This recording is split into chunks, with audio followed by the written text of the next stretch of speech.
Car से तैयारी चल रही है। हरियाणा है तैयार, अक्टूबर 4 तीसरी बार नायब सरकार।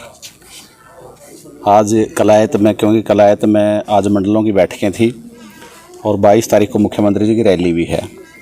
तो जैसे ही चुनाव आयोग ने घोषणा की है कि 4 अक्टूबर को गिनती होगी, 1 अक्टूबर को चुनाव होगा, तो भारतीय जनता पार्टी के कार्यकर्ता पूरा उत्साह के साथ कमल का फूल खिलाने के लिए, तीसरी बार नायब सिंह सैनी को प्रदेश का मुख्यमंत्री बनाने के लिए पूरी ताकत के साथ, एकजुटता के साथ कमल का फूल खिला करके हरियाणा में तीसरी बार सरकार बनाएगा।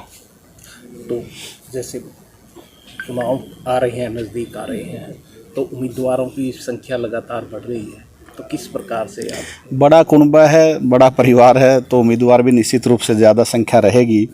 लेकिन भारतीय जनता पार्टी का कार्यकर्ता बहुत अनुशासित कार्यकर्ता है। वो सब कमल के फूल के लिए काम करने वाले कार्यकर्ता हैं। निश्चित रूप से एकजुट होकर के चुनाव लड़ेंगे। तो कल राकेश टिकैत जी आए थे कलायत के अंदर, तो उन्होंने ट्रैक्टर यात्रा भी निकाली है और कहीं ना कहीं उन्होंने जाहिर किया है बीजेपी से कहीं ना कहीं नाराजगी है। किस प्रकार से किसानों को मनाएंगे? देखिए, हरियाणा प्रदेश के लोकप्रिय मुख्यमंत्री नायब सिंह सैनी जी ने जो एमएसपी की मांग किसानों की तरफ से, किसान संगठनों की तरफ से, किसान नेताओं की तरफ से अनेक दिनों से आ रही थी, वो सारा विषय क्लोज कर दिया है।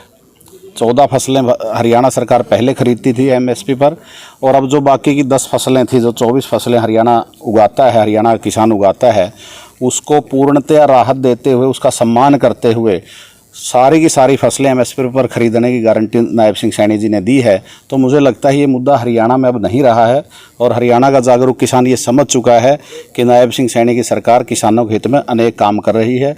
विशेष रूप से जो किसान संगठनों की मांग थी, जिसमें आदरणीय राकेश टिकैत जी की भी मांग थी, तो वो मांग पूरी हो चुकी है और अनेक किसान नेताओं ने इस एमएसपी की गारंटी देने का स्वागत भी किया था। चुनाव को लेकर आगे की रूपरेखा क्या रहेगी सर? देखिए, चुनाव का बिगुल आज बज चुका है। भारतीय जनता पार्टी पूरी तरह से तैयार है और अभी बहुत मजबूती के साथ चुनाव लड़ेंगे और निश्चित रूप से तीसरी बार हरियाणा में सरकार बनाएंगे। जनता से क्या अपील होगी सर? देखिए, जनता ने जिस प्रकार आशीर्वाद दे करके पिछले 2 योजना से भारतीय जनता पार्टी की सरकार चुनी और तीसरी बार नरेंद्र मोदी जी को आशीर्वाद दे करके केंद्र में सरकार बनाई, पूरा पुराना अगर ट्रेंड हम देखेंगे तो हरियाणा केंद्र के साथ चलता है। उसी ट्रेंड पर चलते हुए भारतीय जनता पार्टी की हरियाणा की सरकार ने अनेक काम जनता के हित में किए हैं और उन कामों के कारण से हरियाणा की जनता तीसरी बार फिर से आशीर्वाद दे करके भारतीय जनता पार्टी को मौका अवश्य देगी।